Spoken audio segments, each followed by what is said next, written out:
Okay, good morning, everyone. Thank you for joining us today.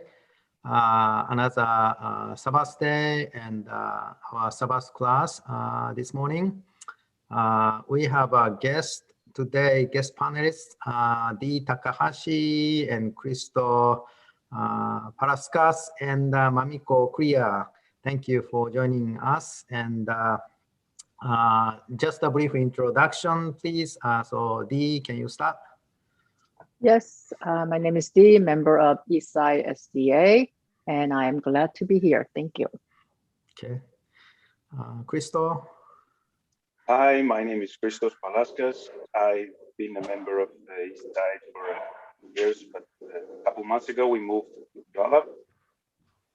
So I'm still with you, at least virtually. Yeah, thank you for joining. Mamiko-san, please. Yeah, hi, my name is Mamiko. I'm also a relatively new member of the Eastside SDA, and happy Sabbath. I'm excited to learn more about this with you guys today. Thank you. Mamiko-san is pregnant, so she has a morning sickness time to time, but gladly, kindly joining us today. Thank you so much. My name is Kosuke Takahashi. I'm also the member of the Eastside SDA Fellowship. So today we are studying the chapter 53 of Patriarchs and Prophets. The title is Earlier Judges. So we studied up to that last week that Joshua and some of the ceremonial ritual celebrations and days and the Sabbath and those things, and then that story going into the next chapter, which is Judges, another period of time that in Israel's history. And let's have a quick word of prayer. Heavenly Father, Lord, thank you for this beautiful day again. Giving us a chance to study your words, be with us and enlighten our heart and guide the conversation. In Jesus' name we pray. Amen. Amen. So today I have 6 questions, but I'm not sure how much time you had to work on it. So today I would like to read the questions, and you guys can think about it, and maybe I can ask one of you to initiate the conversations, but in that format, we would like to proceed. So, so the Judges, that's historically the period is about 1400 BC to 1050 BC. So about 300, 400 time period after Joshua passed away at age 110. And so they are already in Promised Land, as you know, and Joshua led the people to take a lot, in a sense that they use a lottery system to assign the land. So all the 12 tribes, basically, except the Levites, got the assignment. But the situation is they are still with the Canaanites. Canaanites are still there. And God repeatedly instructed Moses and Joshua and the Israelites that once you went into the Promised Land, you have to drive them away. You have to conquer and take the land. And but situation didn't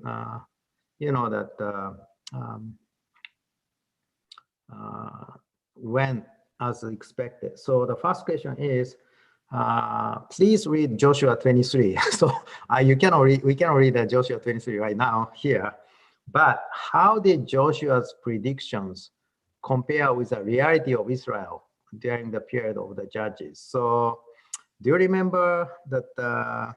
Okay, so there is a memo over there, a note, the question. So do you remember what the prediction Joshua had? Anyone? Do you mean regarding the Israelites? Yeah, Israelites, yeah. So or predictions or He- instructions? Instructions and predictions. Yeah. The one of the major instruction was that they were not to mingle and start forming relationships. So and given a caution about not worshiping the their idols. Right. So that's Joshua's cautions. Let me read a couple of sentences over there so that we can get some ideas. Joshua's chapter 23.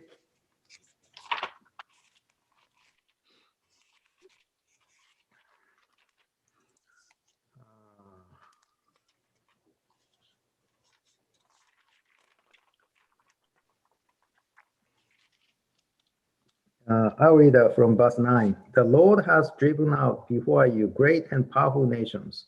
To this day, no one has been able to withstand you.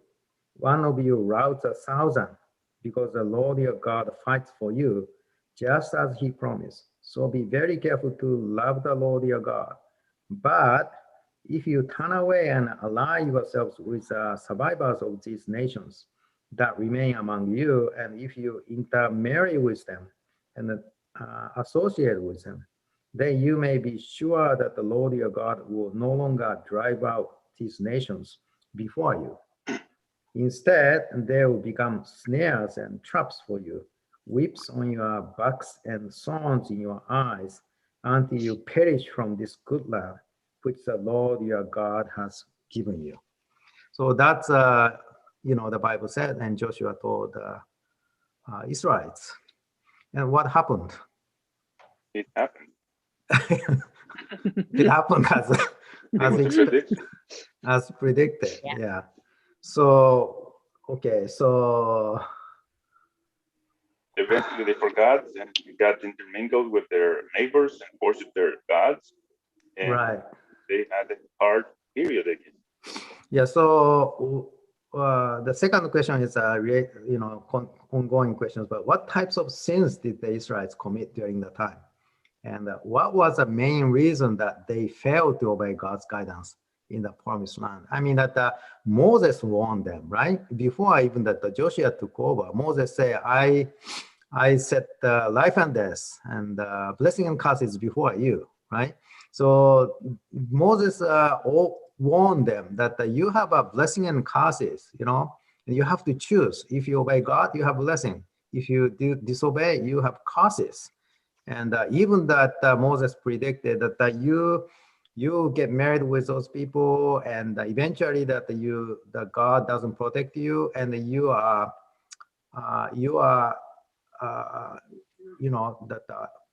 conquered by enemies and taken captives, and even you see the situation you got to eat your own kids. I mean that Moses said. I mean, so all those warnings, and still they failed. What are you saying? What's wrong with them? The Israelites has very forgetful, or they are stupid, or what? I mean, I think it creeps up on your life easily, slowly, so that you don't realize it. It's not that they're stupid, it's not that they're forgetful, but slowly you forget one little thing and the other little thing, and that leads down a path where you eventually forget God. It's not you start with the intent. I will just. But that's not the far, it's only one generations away. Oh, it can happen in a life. It can happen in your personal life. Forget. What are you saying that, Mamiko? Well, I think it's just so easy to be influenced about what's there, because, Canaanites were there for a long time, and even God asked you to ask them to leave or kick them out, Right. But to be honest, they had the moral corruption and child sacrifice and all that like tradition that they had. God had a reason to say, hey, get them out, so you can continue to be faithful to God, follow the 10 Commandments. However, again, moral corruption is so easy to fall into. And that's real life on us too, right? You know, we face this every day. It can be the smallest thing, you know. We make so many small decisions that it wasn't even planned, you know what I mean? Like, so I think that's what was the problem, was that they really just didn't focus. They got so influenced with the negative moral corruption, which is very easy to follow. Yes, thank you. That's very true. So they are not that any different from us. Well, we are not any different from them. How about you, Dee? I know that the chapter talked about, you know, God had instructed them to continue to fight and drive out all the Canaanites. And of course, the God was going to do this on their behalf, but he needed our partnership for us to go out there and fight the war. But I think the life of ease and complacency and, you know, just getting into the mode of just enjoying life. You know, everything was there, all the riches, you know, all the food, you know, everything was there for them, for their taking, and they just sat there and started enjoying it and really gave into that ease and comfort of life, and didn't fight more as God had instructed. And I think, like everyone said, I think, yeah, definitely, you know, co-mingling, intermarriage, and the influence that came in slowly corrupted them. You know, it's the, you know, I mean, this whole entire story has been about the Israelites just continuously backsliding, you know, repeatedly over and over again. And it's very, I just, in all honesty, you know, I've been scratching my head to asking the question, how could this be? But like you guys said, this happens in our own lives. We're not any different. And our backsliding may look different or it may look similar, but we do this too. And I think I guess the question that I hope that we'll get to is, you know, how do we not do this? How do we stop? Yeah. So yeah, one thing I also saw is that you know, all those Canaanites are also human beings, right? And they are just look like us, look like them, and they live among them, you know. And wondering that from our perspective, they are also friends, you know. They are also humans. And why can we live together, kind of things. So the God is a holy, right? And we are not. And sometimes we do not understand that boundary of the holiness and ordinariness in our lives. And God said actually that if you look at Deuteronomy 30:14, God said that my instruction is not far from you. You don't have to say that that instructions overseas I need to go and grab. No, the instruction is right there in your heart, that God says. So, which kind of leads to the next question. But we are living among the people who do believe that the different gods, right? We live among the people who don't know God at all, or do not believe God at all, or existence of God. And we cannot drive them away from our land because we are living that together, right? So the question is, how should and can we, you know, that can we keep our faith? You know, that's a practical question, reality. You know, at the time of Israelites, then right after this, their exodus and entering into the promised land, God said that you have to conquer the land. You have to drive away those people. so that you can be my, priest, national priest. It's not the case anymore. We are commingling with all those different type of people. So God said that, my instructions in your heart, how we should live. What do you think? Okay, Dee, do you have any ideas? Thoughts? A thought just popped into my head when you mentioned about conquering. I think that even though we're not physically fighting wars out there with our, ungodly, people, or, like the Israelites did, but I believe that we are still very much engaged in a war that happens in our heart. And I think that in a daily basis, just like the Israelites had to completely rely on God, and God was fighting their war, I think that in our heart on a daily basis, I do find myself fighting.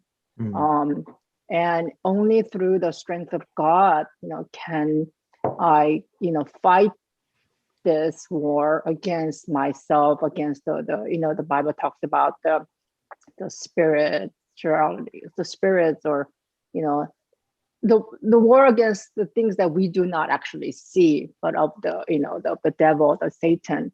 And so in that sense, yes, we're still engaged in a war, still that happens in our heart, and still trying to conquer through the power of God. And it has to be, it's a daily thing. And like, Mamiko talked about, I think the influence that is surrounding us every minute of our life is so powerful that if we're not truly engaged, and if we're not aware of those snares in our life, I think we can definitely, just like the Israelites did, easily fall. Right. Thank you. How about you, Mamiko? I think one of the biggest challenge, I personally, is I always growing up being told, like, love your neighbors. Right. Like Jesus said, right? Right. Respect others, and Right. especially because you can relate to me. I come from Japan. Right. And Japan is not a Christian country.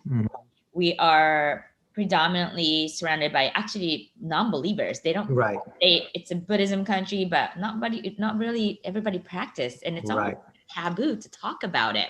Right. And but again, what Jesus said, we have to always love those neighbors too, and respect them also. I think, and it's what, as Dee said, it's always a fight in our own heart. I think that's the thing, we're so easy to be influenced about negative, again, the corruptions of just, social corruptions or moral corruptions. It's so easy to get influenced by it. But I try to focus on how I be the witness, I be the testimony of God. So people who are not a believer, like, people has peace, that why can she smile on this crazy situation? Why she can stay calm and in a storm? Maybe because Mamiko believes in Jesus. I think that's the fight in me, because I can always think, oh my gosh, we're out of light, we need to go buy toilet papers. I can do that, but yet have peace in me. So what Dee said really is true. Like, it's a fight within me. It's my heart. Yeah, thanks so much. I think you touched that important point.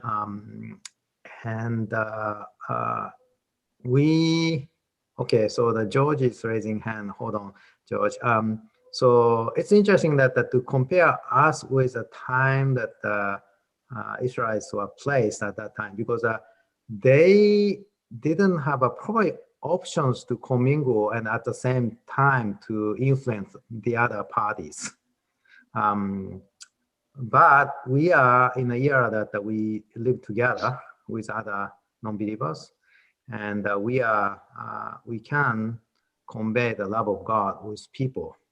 So our situation is slightly different, and we are more privileged in that sense. Hi, George. Good morning.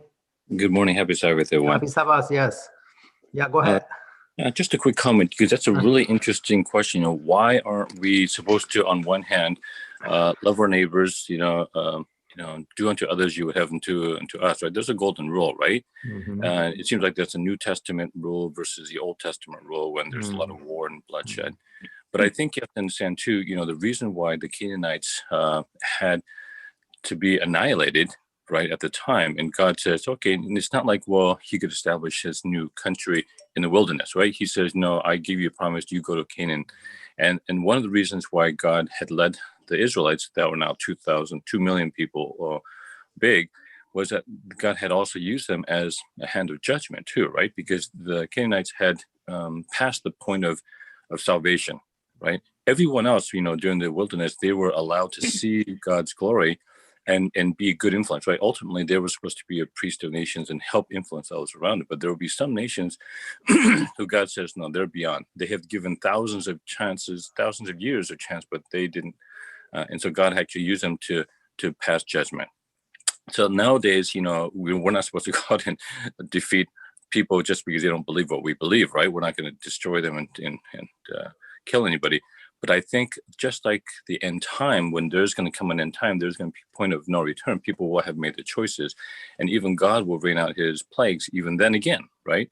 So I do think that now, before the time of the end, before the end of probation, we are supposed to be a good influence for people who, we can be a positive influence for. But, just like this chapter says, the people mingled with other people. They kind of fellowship with them in doing what the worldly things. They worship their idols. They indulge in the pleasures of the world, and then because of that, they got sucked in.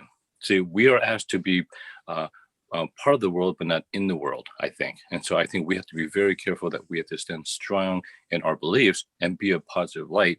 And then when time comes to influence them in a good way, we influence them and to come to our camp instead of us go to their camp.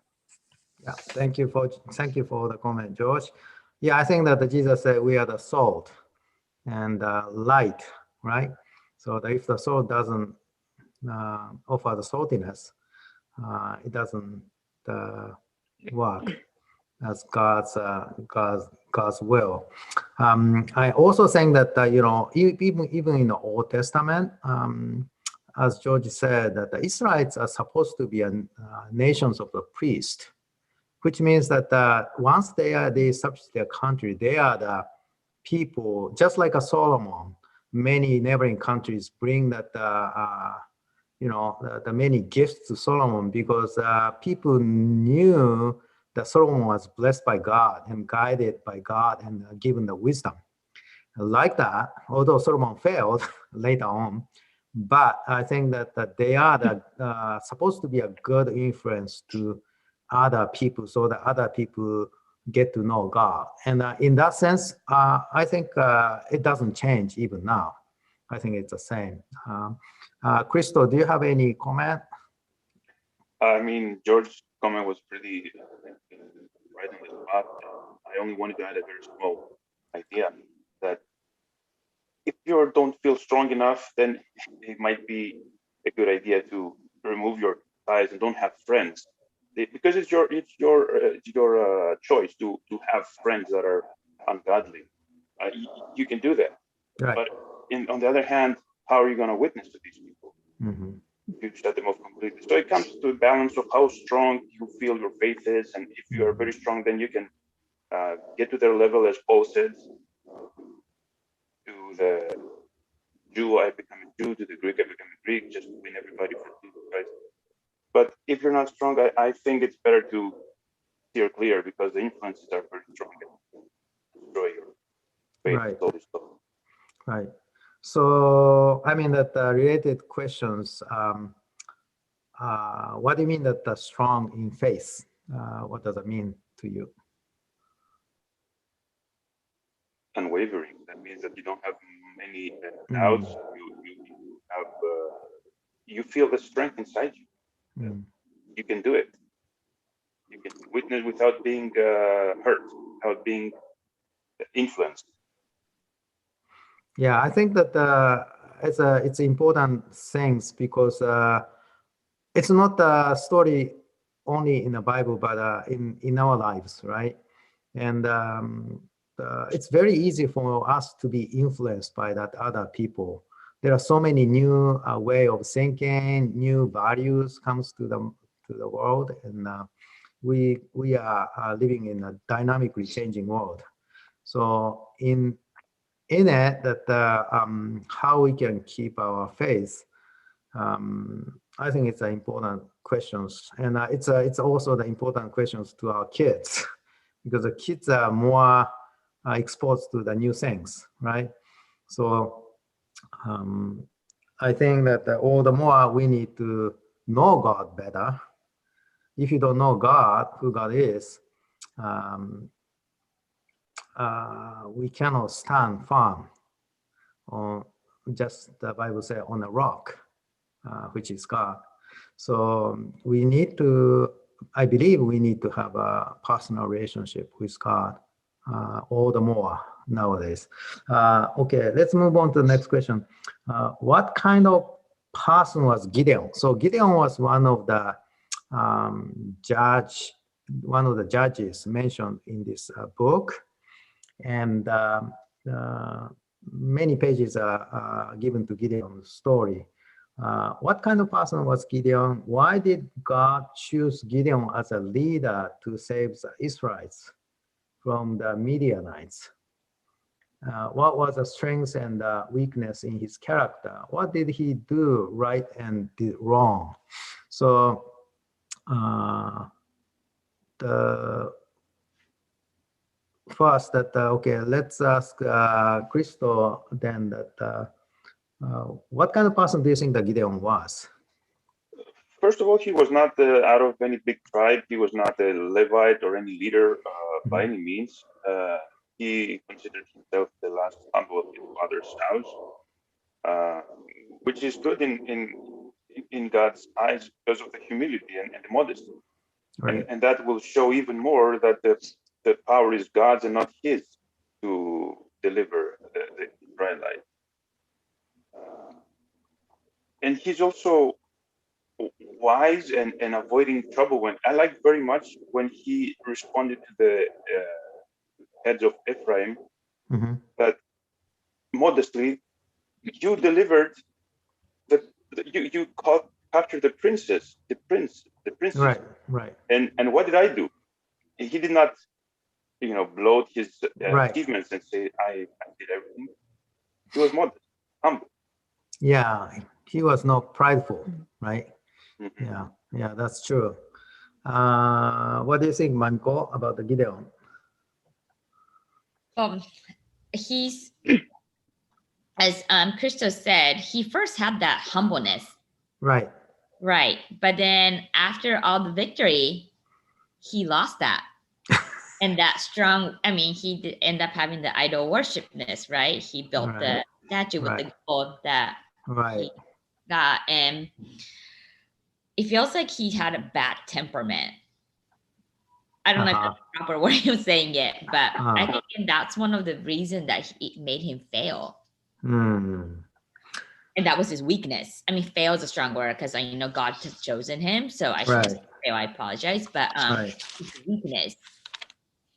How about, what do you think about the number of kids he had and wives? You have to educate me about that. I apologize. Yeah, so I think that he had, I don't know, they said how many wives he had, but he had 70 children with a concubine. So I'm pregnant right now, so I just can't. I don't know, maybe one wife can give him that 7 kids, which means that 10 wives. For her. So just like a Solomon, I think that when people are kind of admired and, he was humble enough to say that, no, I don't want to be a king. I don't want to, rule you guys. Neither are my kids. But he actually created those golden apple, right? And kind of turned out to be a idol. So is this kind of a way that we sometimes,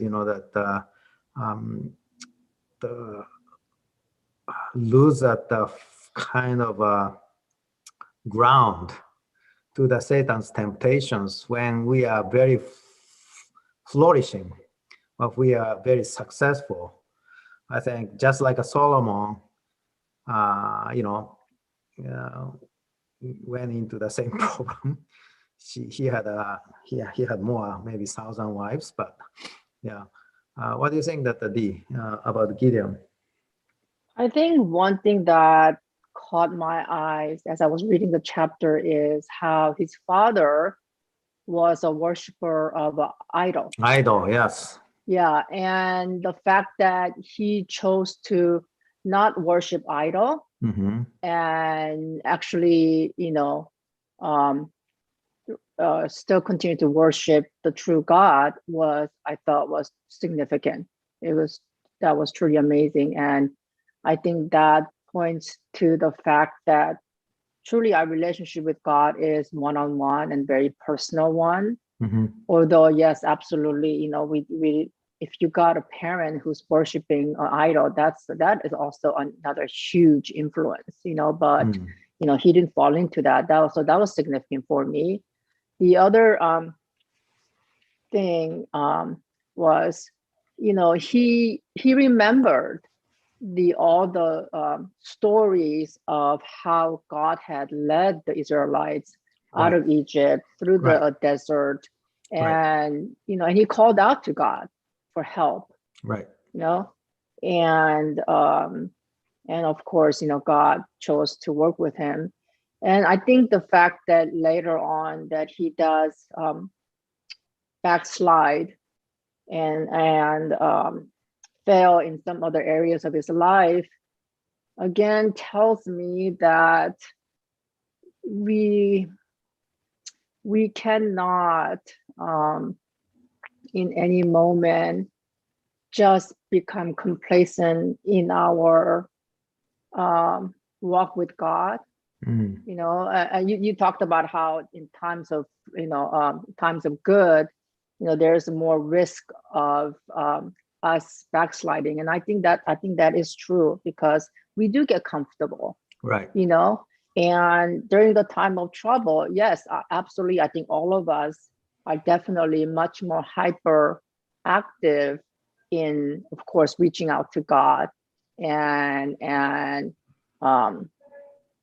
calling out to him and having that connection because of our great need. But again, once the troubles and struggles go away, we definitely have tendency to fall back into our comfort. And whether that was Gideon or us, that's something that I think that we have, again, it's who we are. Yeah, I think that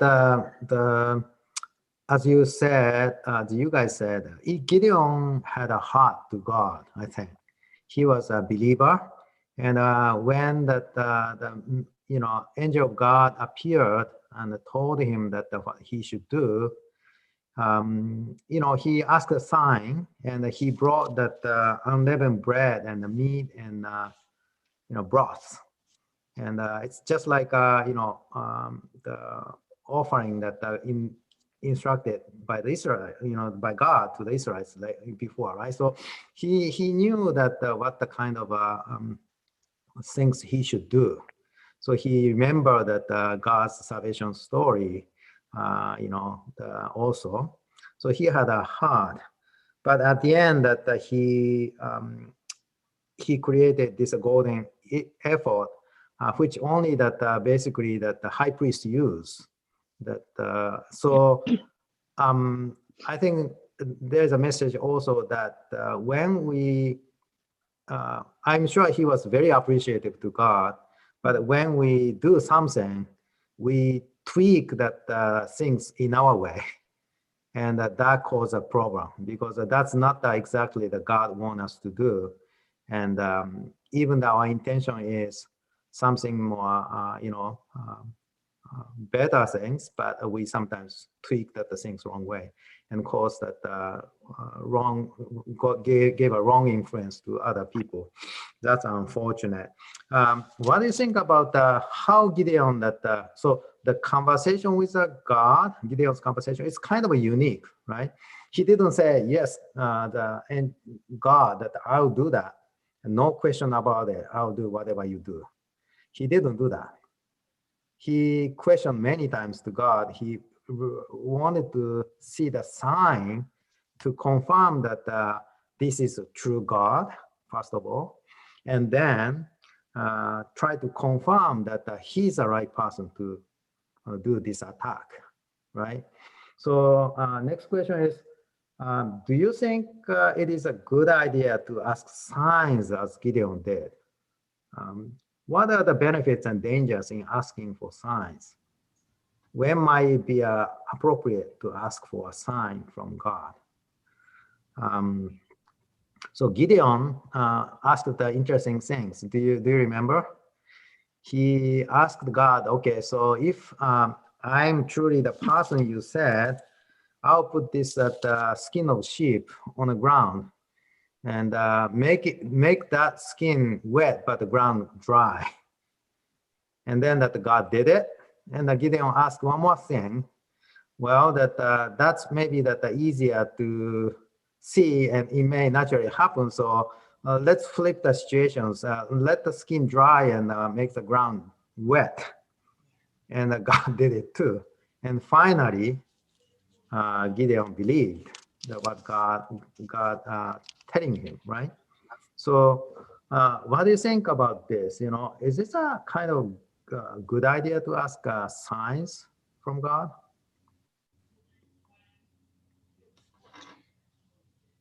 I feel like we all have some sort of insecurity, and Gideon may have the same thing. He had a doubt in himself. The insecurity kind of comes along with that too. And I just think about myself. There are moments that, like, I don't think I'll ever qualify for it, but God thinks I qualified for it, and he gave me an opportunity. Right. And, you know, as I have my own insecurity or fear that I may not be able to do it, but then you pray about it, and at the end, it always work out. Right. Right. So I think it's still a good thing.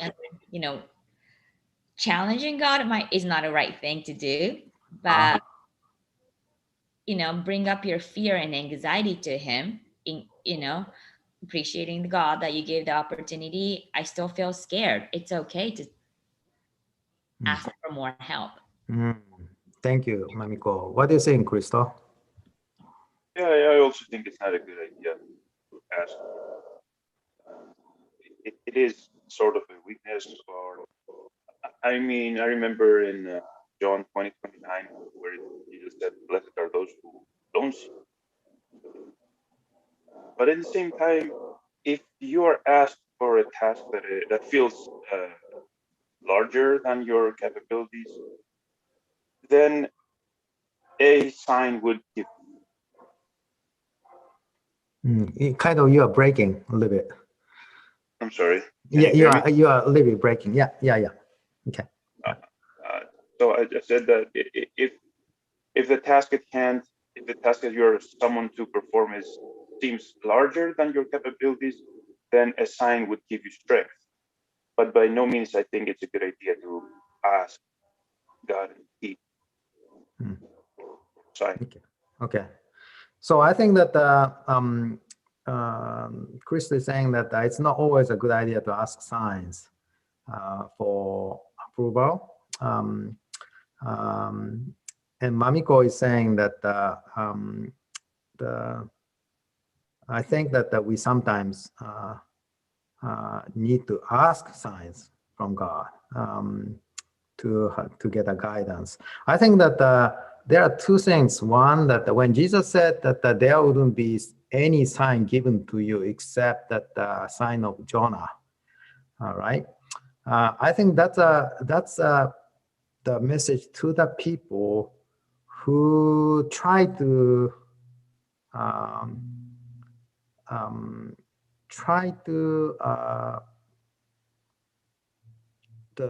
believe God just by sign, not the faith.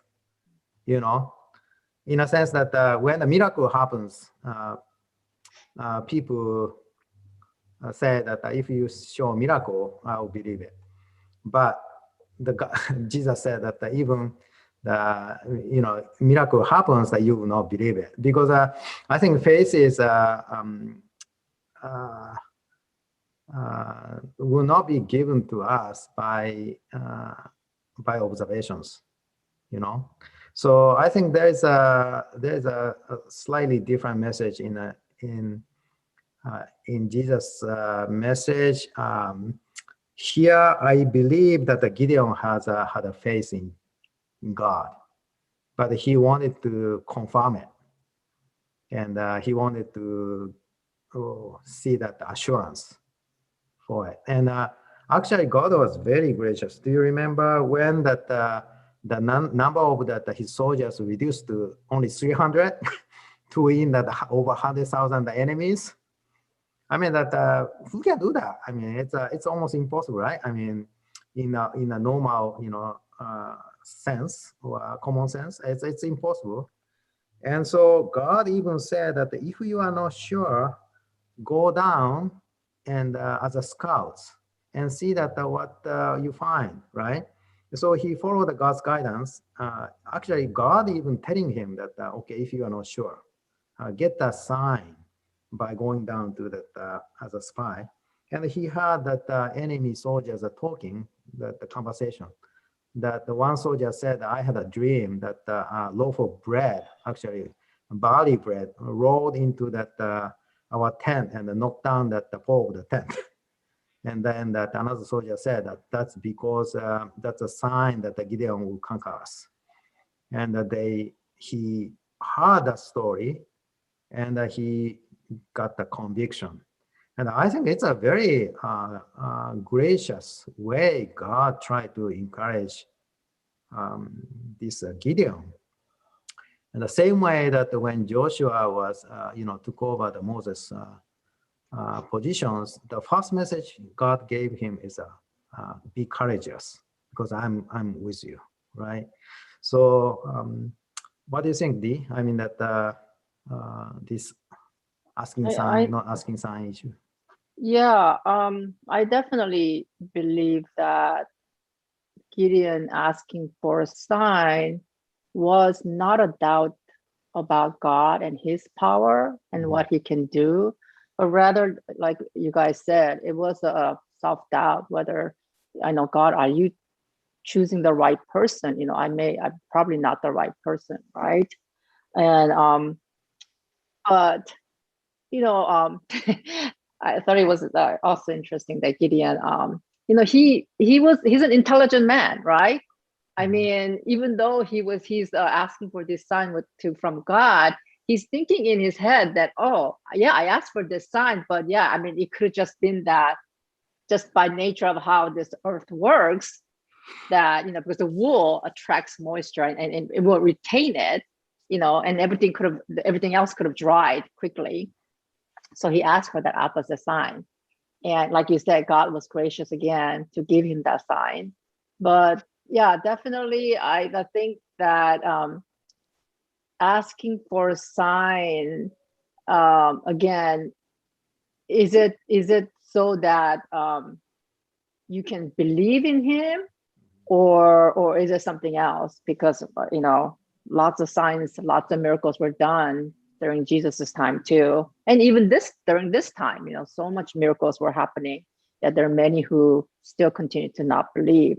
So I think it is about that again, that humility that comes with it, and I think it tells us that even though God is there fighting for us, I think that we may continue to experience that, some self-doubt and discouragement. But I think even that, as a leader, it's important to deal with it in a way that does not influence other people negatively. Because, you know, when you, as a leader, display doubts or discouragement, it does, again, influence other people. I mean, that's exactly what happened in the beginning part of the book where, you know, they sent that 12 spies into the land of Canaan, and they came back, and 10 of them was very vocal about how they couldn't possibly fight those people because they're giants and all that. And they influenced the rest of people to distrust God, you know? So I think as a leaders, how we deal with our own self-doubt and how we display it or verbalize it or whatever is something that we need to be very mindful about. Yeah. Okay. I don't know if I'm asking you a good question. No. Thank you. You added more on that. But I think that thank you for that. I think Cristo needs to leave that sometime soon. But I think it's also true, as Cristo said, that we have to be careful when we ask signs, because sign may not come as we expected, and still that we need to have a heart to believe Him, you know. So if that we rely on sign, if we believe God or not, that's a long way to ask, I believe. And I think that's true, that Crystal, that we have to be very careful. Thank you, Crystal, for your participation. Thank you so much for the invitation. I have to drop off now. Appreciate it. Yeah. Have a good Sabbath. Yeah. All right. So,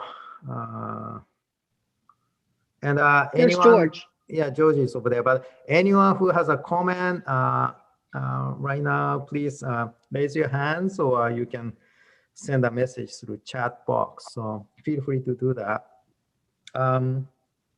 Okay, so next question. Any other judges did impress you, and why? What do you think were the qualifications that God sought from a judge in general? What lesson did you learn today? So that's a question. Any other judges did impress you, and why? Do you know that how many judges appear up until this moment, before Samson? How many judges? 6 total, right? No, more than that, actually. If you count the smaller ones, I counted 11. Okay. Yeah. So quite many people, and including that female one, Deborah. Yeah. Any judges impressed you, and any reason behind that? I mean, I can see why that the Bible spends so much more time in stories in Gideon. Right. You know, I mean, you know, as Dee brought it up previously, that, you know, his father worshiped idolism, and, you know, the fact that he was still a believer, that's amazing. You know, recently I read about the story that one of the person that grew up in a father's alcoholism and parents were doing drugs, and herself was a drug user, but yet she ended up being clear and graduated from University of Washington, something kind of a law degree or something. I read that on a social media, and how would it take, like, you know, you're brought up in that kind of environment, and that's all you know. Right. And something like lighten up to believe in what's the right thing. You know, that's strong. Yeah, that's strong. Yes. And you know, in real life, I mean, you know, this Gideon's time and current life is very different. Like right now, it's like alcoholism or drug usage or some things like that. Or, but yet, you know, I think he's actually, Gideon is one of them that I think impresses me. I mean, all the judges unfortunately screwed up at the end, you know, and this, I mean, screwed up is a bad word, but they messed it all up. Yeah, to some extent, right? Yes. Yeah. Exactly. But the humbleness also, and talking about the previous thing is like asking sign. He was more asking for a sign, but also a guidance. Right. Thank you for that. Yeah, I think that's very true. I mean that it's an individual things, right? it's not your parents, it's not your kids, it's yourself. Yeah. And how we see ourselves as in a relationship with God, where we stand firm or we stand loose. Yeah, Right. I think that's a very important questions. Yeah, we need to Right. ask. Yeah. But despite he still had a really humble personality, right? And yeah, am I the right person or not? right, But he still had this faith is a strength. right. He had a perfect balance of that. Yeah, thank you for that. So you found of Gideon. Yeah.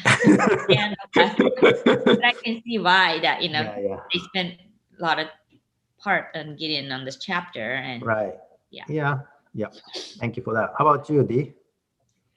I don't know much about the rest of the judges to be able to answer it, but one thing is that we see throughout the this chapters, this history, is that there is always a small group of remnant people, of God's people, who remain true to Him despite everything else that goes on in their world, in our world.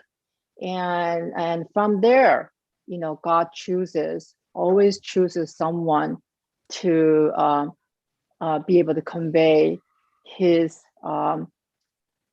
will, his teachings, to again help bring the people back to him. So he never, yes, he may allow us, the Israelites, to be overtaken again by the enemies and be subject to them, but he never, leaves them, and he continuously, pursues them to bring them back to him. And there's always someone that, and the people he chooses is not, like Mamiko said, is not someone who may have the, the most self-confidence or the best education, or who comes from a family of greatness or whatever, but it's that humbleness of heart and having that personal relationship God qualifies you to work for God. Yeah, thank you for that. The Don made a comment that always a danger in our successes. We have to remember that it isn't ours, but God's alone. That's very true. I mean that when we read the story of Israelites and Judges, God used the people who are in weakest, and yet that made them most successful, because so that it's not because of their capacity or talent, because it's because who God is. And also we can learn that how God is merciful, because God said that you went through that lots of troubles because you depart from me in the future, right? But at the same time, God also said that when you exhaust, you are exhausted, and when you have no hope, remember my song, which is the song of Moses, that I'm here to save you and come back. Yeah. So all the disasters and the suffering they encountered after this is just because so that they remember God again and come back to his grace, right? So there are that God's true God's character, nature over there. Even the sufferings is good for them. That's because they need it, and we need it. So that's the truth. Now that for me, another judge that which came kind of to my mind is Ephsa. Ephsa is a Gilead, so that the tribe of Manasseh, and he fought against the Ammonites. And the sad thing happened is that when he, tried to fight this large army of enemies, he swore that whoever comes out from my house to welcome me after victory that you promised, I'll sacrifice to you.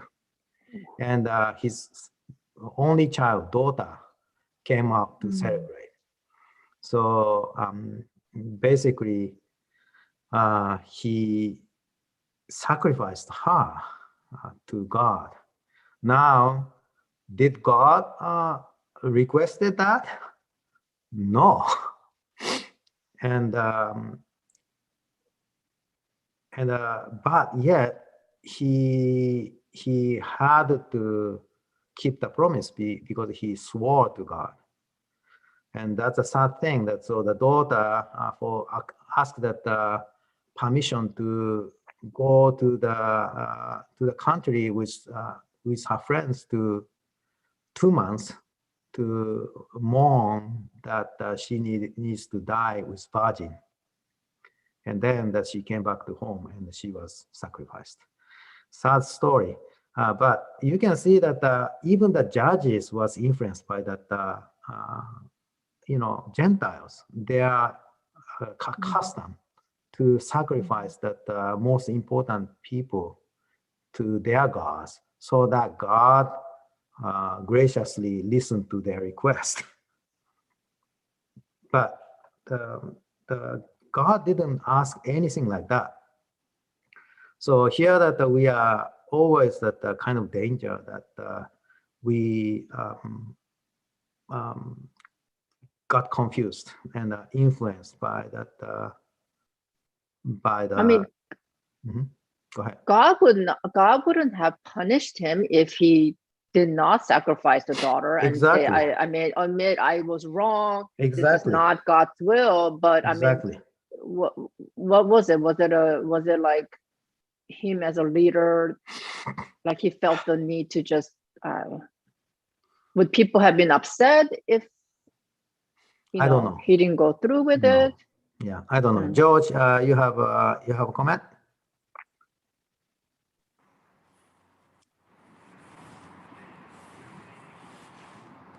Hello, George. Yeah, sorry. Yeah. That's okay. I had a comment early on before, but I guess the question that you had asked earlier is, was there any reason for signs? And I guess we moved on. And it's okay. Go ahead. Yeah, I guess the one question for me was, you're right. I think there is a temptation to say, well, I will put my fleece out. And I think because of what Gideon did, now it's a very common thing. Oh, we have to put our fleece out in order for us to trust God, right? And if God answers us in the right way, the way we think it's right, then all of a sudden we'll move on in faith. That's kind of, I think, sometimes can be a temptation of, well, every time God asks us to do something, okay, we got to put our fleece out. So it can be a habit that we don't want to do. That's the first thing. Right. And then oftentimes we, even Jesus was tempted by Satan, jump off this thing, right. And that God will save you. And and Satan says, Jesus says, don't test God. And I think oftentimes we mistake that, and I think, Darlene, you said that earlier, if you have lack of your own faith and you just want to strengthen that faith, sometimes it's that. But if you're questioning God and his ability to take care of you, then that's probably where I think Satan and the Pharisees were at wrong. So I think that sometimes there's plenty of stories in the Bible where people stepped out in faith without having a lot of information, and they were blessed. And a few people did ask for signs. One of them was Moses, right? He says, oh, how do you know you're going to take care of me? How are they going to believe me? And then he had the staff and the leprosy in the hand, right? So I think there's plenty of stories, but I think each one of them, I think the difference was that they came in with the presence of humility. Moses was humble and Gideon was humble. It was only afterwards when they became not so humble that David fell, and sometimes Gideon fell too. So, and finally, I think that was the answer to the last question. Okay, thank you, George. Yeah. So, yeah, I think that asking signs is a kind of a interesting question. But I think, as he said, that if we rely on the answers God's sign for our decisions always, we could pick and choose, cherry picking, right? We shouldn't do that. Actually, that when Abraham was asked to sacrifice Isaac, I'm sure that he was asking in his heart that, okay, is this true God's message? Because that's against the God's instruction. you do not sacrifice human being, right? Yet that he obeyed that what God said because he knew that God's voice. He had a personal relationship with God, and he followed, right? He didn't ask the sign that, okay, is this a true God? And God appreciate that because that's his faith. So I think that the most important thing is that we have a ongoing relationship with God. We ask and rely on Him, and develop our faith in Him, regardless whatever the situation is. So, but I think yet, if we are humble, when we need a sign, I'm sure God give us a sign. So that's how I feel. Yeah. So okay, I think it's almost a time. Let's close our session with a prayer. Before that, we have the worship service at 11:15.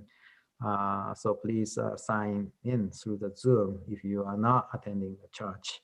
Thank you for your participation. Dee, can you pray for us? Sure. Yep. Dear God, thank you for the Sabbath day. Thank you that we can come together to talk about Gideon and learn from his experiences. Lord, please help us to be humble. Help us to always rely on your power and your strength and not ours. And please help us to continue to walk and abide in you every single day of our life. And as we go live in our world today, help us to be influence that is your light and not our own. And we just ask that you continue to pursue us, even though we may time to time go in our own ways and do our own thing. We thank you for your love and continuously guiding us and leading us in our lives. In Jesus' name we pray, amen. Amen. Thank you, guys. Have a good Sabbath. Thank you, Good to see you, Mamiko. Thank Thank you.